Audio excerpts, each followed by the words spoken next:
उस लड़की को एक तरफ बिठाल कर जब उसके माँ बाप को बुलाया तो उसके माँ बाप से पूछा कि तुम मौलाना जर्जीस को जानते हो? उन्होंने कहा कि हाँ, जलसा करने आते हैं, मैं जानता हूँ, मशहूर आदमी है। कहा नहीं नहीं, तुम्हारे घर कभी आए? कहा नहीं, हमारे घर तो नहीं आए। कहा तुम्हारी लड़की बोल रही है कि मेरे घर पे आए और 2 बजे दिन में 19/11/2015 को मेरे साथ गलत काम किया। तो मेरा मामला भी एक बढ़ा और मैं नहीं चाहता था कि मैं कुछ बात अपने मामले को लेकर बोलूं, लेकिन मुझसे हमारे पीछे बैठे हुए एक साहब कहने लगे नहीं मौलवी साहब, यहाँ बड़ी गलतफहमियां हैं। तो अब गलतफहमियां जिसके अंदर है तो उसको तो हम दूर कर नहीं सकते, वो तो रहेंगी तो रहेंगी। लेकिन तसव्वुर कीजिए मेरे भाइयों कि इतनी जल्दी इंटरनेट का जमाना है और मैं शुक्रगुजार हूं बनारस की जमात का, मैं शुक्रगुजार हूं वहां के लोगों का। यकीन कीजिए, एक शख्स से हमारी इटावा में राजनीतिक लड़ाई कह लो, सियासी लड़ाई कह लो, ये 10 साल से चली आ रही है। बदकिस्मती से वो भी मौलवी है। नाम लेने की जरूरत नहीं है, आप लोग समझ गए होंगे। और उसने अपना वो चोला बदलता रहता है। मऊ में भी आया था, उसको देवबंदी लोग बुलाते हैं तो वो देवबंदी बन जाता है, बरेलवी बुलाते हैं तो वो बरेलवी बन जाता है, शिया बुलाते हैं तो वो शिया बन जाता है। इटावा में जैनियों ने बुलाया तो वो जैनी भी बन गया। और जहां शिवलिंग बनते हैं वहां जाकर वो माथा भी टेक लेता है और वो टीका भी लगा लेता है। उसको पैसा चाहिए एनजीओ के नाम पर कि मैंने इतने गैर मुस्लिमों को मुसलमान किया, मेरा इतना बड़ा एनजीओ चल रहा है, इतना बड़ा मदरसा, जबकि सब झूठ है, सब फराड है। चूंकि मैं पूरे मगरबी यूपी का अमीर हूं, मैं उसको तस्दीक लिख कर नहीं देता हूं। मैं कहता हूं तुम्हारे पास 2 बच्चे जब मदरसे में नहीं पढ़ रहे तो मैं क्यों लिख कर दूं? तो वो 10 साल से ये दुश्मनी चली आ रही है कि ये मेरा बाहर चंदा नहीं होने देता है, जहां होता है वहां रोक देता है, और जब कोई तलाश करने आता है मेरा मामला तो ये कह देता है यहां कुछ नहीं। तो बहुत से मामलात में उसने हमें फंसाना चाहा, लेकिन जब कोई दाल नहीं गली तो उसने बनारस की एक लड़की को जो दिमाग से पागल है, 6 साल से उसका दिमाग का इलाज चल रहा है, वो फजर की नमाज पढ़कर, फजर की नमाज के टाइम अजान के बाद वो निकलती है और इटावा का वो मौलवी 4 लोगों के साथ 4 4 व्हीलर यानी 4 पहिए वाली गाड़ी लेकर गोल गड्ढा पे खड़ा हो जाता है और उस लड़की को फोन करके बुलाता है। वो लड़की सुबह फजर की नमाज के टाइम पर गोल गड्ढा पहुंचती है, जलालीपुरे की रहने वाली है, और उस लड़की को टाटा सोमो में अपनी 4 व्हीलर गाड़ी पर बिठालकर इटावा लाता है।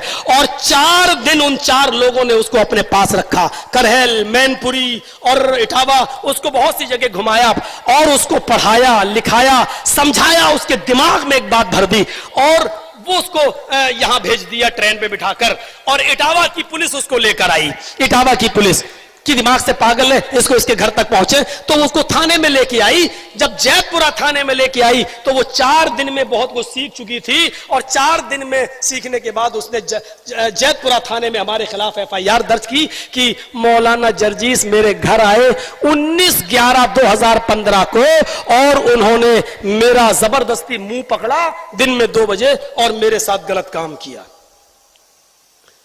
लेकिन अल्लाह जजाए खैर दे उसके माँ बाप को। उस लड़की को एक तरफ बिठाल कर जब उसके माँ बाप को बुलाया तो उसके माँ बाप से पूछा कि तुम मौलाना जर्जीस को जानते हो? उन्होंने कहा कि हाँ, जलसा करने आते हैं, मैं जानता हूँ, मशहूर आदमी है। कहा नहीं नहीं, तुम्हारे घर कभी आए? कहा नहीं, हमारे घर तो नहीं आए। कहा तुम्हारी लड़की बोल रही है कि मेरे घर पे आए और 2 बजे दिन में 19/11/2015 को मेरे साथ गलत काम किया। तो कहने लगे साहब वो तो दिमाग से पागल है, वो तो कई दिन घर से भाग जाती है और कई मर्तबा भागी है। अभी भी देखिए 4-6 दिन से गायब थी और मैंने इसलिए FIR नहीं की कि वो तो उसकी आदत है चली जाने की। हम मौलाना जर्जीस को बिल्कुल बेकसूर मानते हैं, वो हमारे घर कभी नहीं आए। ये बाकायदा चार्जशीट पर पुलिस ने लिखा है। लेकिन लड़की के दिमाग में भर दिया या पैसा दे दिया उसको इतना। अब वो लड़की का जब 164 का बयान हुआ, कलम बंद बयान जिसको बोलते हैं, उसमें उस लड़की ने 15 दिन के बाद दूसरा बयान दिया। उसने कहा मजिस्ट्रेट के सामने कि मौलाना जर्जीस कभी मेरे घर नहीं आए, मुझे बनारस में जब जलसा करने आते थे तो मुझे होटलों में बुलाते थे और होटल में मेरे साथ गलत काम करते थे और मैं 2 साल से मेरे साथ जबरदस्ती कर रहे हैं। तो जज ने पूछा भी उससे, मैडम जबरदस्ती एक बार होती है, बार बार तो नहीं होती, 2 साल से जबरदस्ती हो रही तुम्हारे साथ? तो कहा नहीं, वो कह रहे हम शादी कर लेंगे और अब शादी नहीं कर रहे हैं। तो बस इस बयान को लिखकर उसने जैतपुरा थाने को अलर्ट कर दिया कि आप जो है तफ्तीश करिए कौन सी होटल थी कौन सी। अब लड़की से पूछा जा रहा है कि कौन सी होटल थी, किस होटल में तुम गई हो, 2 साल से तुम होटल जा रही हो। तो लड़की का बयान है जो चार्जशीट पर लिखा हुआ है कि मैं होटल जानती नहीं हूं, पहचानती नहीं हूं, और अगर मुझे होटल तक ले जाया गया तो मैं होटल पहुंच भी नहीं पाऊंगी। अरे 2 साल से तुम जा रही हो तो होटल नहीं, कहा नहीं मैं नहीं जानती होटल कौन सी थी, मैं भूल गई। फिर उस लड़की का मेडिकल कराया गया तो मेडिकल में साफ तौर पर आया no live and dead sperm seen, जो हमारी चार्जशीट पर लिखा हुआ है, और आगे भी लिखा है नो इंटरनल एंड एक्सटर्नल। ना उस लड़की के अंदर कुछ हुआ ना बाहर, यानी वो शादी से पहले जैसी थी वैसी ही है, उस लड़की के साथ कुछ नहीं हुआ। लेकिन मैं अरेस्ट स्टे ले चुका था इन तमाम आधार पर, लेकिन मुझसे मेरा वकील बोला इतना जबरदस्त ग्राउंड, लड़की एफआईआर में कुछ बोल रही है और 164 में ये बोल रही है, होटल का पता नहीं, मेडिकल में, अरे तुम्हें तो खड़े खड़े बेल मिल जाएगी, आ जाओ तुम, कौन है, अरे कैसे तुम चले जाओगे जेल के अंदर। और मैं उस वकील की बातों में आ गया, हालांकि मुझे ना कोई पकड़ रहा था ना कोई गिरफ्तार कर रहा था। मैंने सोचा इस केस को खत्म करें, मुकदमा लड़ें और बाइज्जत बरी हो, लेकिन मुझे क्या मालूम था कि ये सारे काम तो ट्रायल में काम आएंगे जब मुकदमा चलेगा। पहले तो लड़की का बयान ही सब कुछ है, पहले इधर आओ।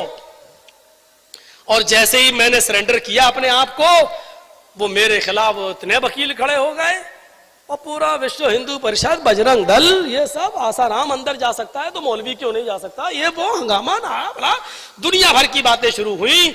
और मैंने अपने पैरों पे खुद कुल्हाड़ी मार ली और सरेंडर होकर मैं अंदर हो गया। अब अंदर हुआ तो फिर हालात ऐसे बदल गए कि 2, 3, 5 दिन में जमानत हो जानी थी, लेकिन फिर इलेक्शन आ गए। इलेक्शन के बाद हाई कोर्ट जब गए तो हाई कोर्ट में दुश्मन ने हमारा एक वकील खड़ा कर दिया। उस वकील ने कहा अरे ये तो बाल ठाकरे के खिलाफ बोले, अडवाणी के खिलाफ बोले, इनके ऊपर तो बड़े मुकदमे चल रहे हैं। वो हाई कोर्ट ने भी मेरा क्रिमिनल रिकॉर्ड मंगा लिया कि इनका क्रिमिनल रिकॉर्ड मंगाओ, उसके बाद देखेंगे। अब क्रिमिनल रिकॉर्ड कोई हो तब तो है, कोई रिकॉर्ड नहीं। हर थाने से मेरे पास नील की कोई थाने में रिपोर्ट ही नहीं है, सारे थानों से नील रिपोर्ट आई। हाँ, कानपुर में एक मुकदमा था मेरे ऊपर 153 का, तो वो मुकदमा उसमें मैं बेल पे छूटा हुआ था। तो हमारे वकील ने बहस की, अरे 153 क्या, आजकल शराबी को शराबी कह दो वो एफआईआर करा देता है, जुआरी को जुआरी कह दो वो एफआईआर करा देता है, तो ये कोई मुकदमा नहीं है, कोई अपराध नहीं है। तो जज ने कहा कि भाई क्या बात, कहा भाई लड़की बालिग है, कह रही है कभी घर कभी कह रही है घर, मेडिकल में कुछ है नहीं, लिहाजा उसने फौरन बेल दे दी मुझे। अब जब बेल मिली मुझे तो अब मेरा दुश्मन फिर चौकन्ना हुआ, अब तो बेल मिल गई, अब तो जर्जिस भी मेरे खिलाफ कुछ ना कुछ करेगा। तो उसने फौरन कानपुर में जाकर मेरे खिलाफ कानपुर का वारंट जारी करवा दिया। अब मैं नहा धोकर बैठा था कि आज मेरी बेल हो रही है, आज मैं रिहाई है, बनारस से निकलूंगा। तो बनारस से रिहाई तो आई नहीं, मेरा वारंट और आ गया। मैंने कहा भाई मेरी रिहाई क्या हुई, कब तुम्हें कानपुर जाना पड़ेगा, ट्रांसफर होगा। मैंने कहा क्या हुआ, कहा वहां भी कोई मुकदमा है। मैंने कहा जल्दी से उसने बताया, मैंने समझ गया पुराना मुकदमा है। मैंने कहा यार मैं तो बेल पे छूटा हुआ हूं। बोले अब यहां से आपको ट्रांसफर किया जाएगा। तो अब मुझे वहां ले जाया गया, बनारस की पुलिस हमको लेके वहां पहुंची, लेकिन वहां मैं बस खड़े ही खड़े मैं छूट गया।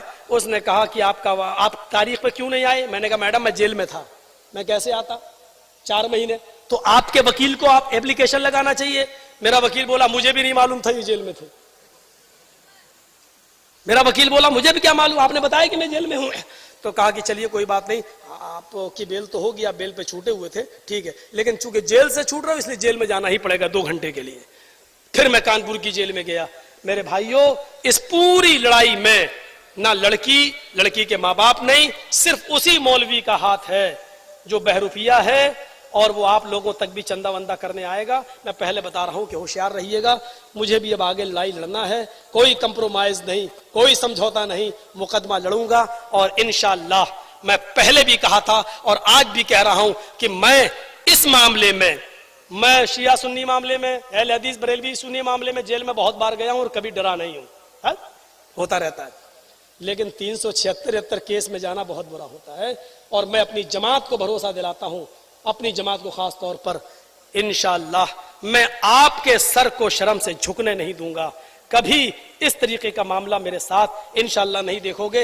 ये इल्जामात वक्ती तौर पर हैं, कोर्ट में मुकदमा चलेगा, लड़की ना होटल साबित कर पाएगी, ना होटल में एंट्री साबित कर पाएगी, ना उसके घर में हमें कभी कोई बता सकता कि मैं कभी गया हूं, और ना मेडिकल रिपोर्ट में कोई साबित कर सकता है कि मेरा काम किसी होटल में एंट्री नहीं, कभी उस लड़की की शक्ल तक नहीं देखी है। इंशाअल्लाह सच सच होता है और एक दिन ये सूरज की तरह चमकेगा। कुछ बदलियां आती हैं और सूरज को चमकने से रोक देती हैं, लेकिन सूरज फिर चमकता है, बदलियां फिर छटती हैं। वक्ती तौर पर कुछ परेशानियां हैं। बनारस की पूरी जमात ने मेरा साथ दिया। कल का जलसा भी बनारस में ही था मेरा, जलालीपुरे में, उसी मोहल्ले में जिस मोहल्ले का ये मैटर है। लेकिन हमने एक दो मौलाना का वहां से फोन आया मेरे पास, बेटा मैं तुम्हारे साथ हूं, लेकिन अभी जलालीपुरा थोड़ा छोड़ दो क्योंकि यही का मामला है। लोग ये कहेंगे कि मौलाना जर्जीस को इतनी जल्दी क्या है उसी मोहल्ले में घुसने की। बेटा बाद में 1 महीने की बात कर लेना। उनकी बात मुझे भी समझ में आई और मैंने उस जलसे को मुलतवी कर दिया। अब वो रमजान की शब कदर में पहुंच गया है, लेकिन कल की ये डेट मैंने इलाहाबाद में नस्सू पहलवान को हडिया के लिए दे दी है और मैं अभी यहां से निकल जाऊंगा। तो ये चंद बुनियादी बातें मैंने आपके सामने पेश की हैं। एक फितना, एक साजिश है और ये किसी के भी साथ हो सकता है। हजरत आयशा इस तोहमत से नहीं बच सकी, हजरत यूसुफ अलैहिस्सलाम इस तोहमत से नहीं बच सके। मेरे भाइयों, जब कोई आदमी जितने ऊंचाई पर जाता है उसके दुश्मन उसको उतनी ऊंचाई से गिराने वाले भी उतने पैदा होते हैं। डॉक्टर जाकिर नाइक जैसी शख्सियत पर बताइए, जब आतंकवाद का किस्सा हटाया और ये केस हटा और कोई भी सीडी उनकी साबित नहीं हो सकी कि दहशतगर्दी में मुलव्विज है, तो अब करप्शन का और घोटाले का इल्जाम लगा दिया और पैसों का मामला उनके सामने आ गया। अब इंटरनेट पर छाया हुआ है कि सऊदी गवर्नमेंट ने उनको नेशनलिटी दे दी। अल्लाह करे कि यह खबर सच हो और अल्लाह उनकी हिफाजत फरमाए, अल्लाह उनकी हिफाजत करे और अल्लाह उनसे दीन का काम लेता रहे। मेरे प्यारे साथियों, मैं हिंदुस्तान में हूं, हिंदुस्तान में रहूंगा, मैं हिंदुस्तान को छोड़ के नहीं जाऊंगा। चाहे कितने बड़े बड़े मुकदमे मेरे ऊपर चलें, कितने बड़े बड़े मुकदमे चलें, मैं मुकदमों को चैलेंज करता हूं और फेस करना जानता हूं। और मुझे हमारे हिंदुस्तान की अदालत पर भरोसा है कि एक दिन इंशाअल्लाह बाइज्जत बरी होकर मैं निकलूंगा।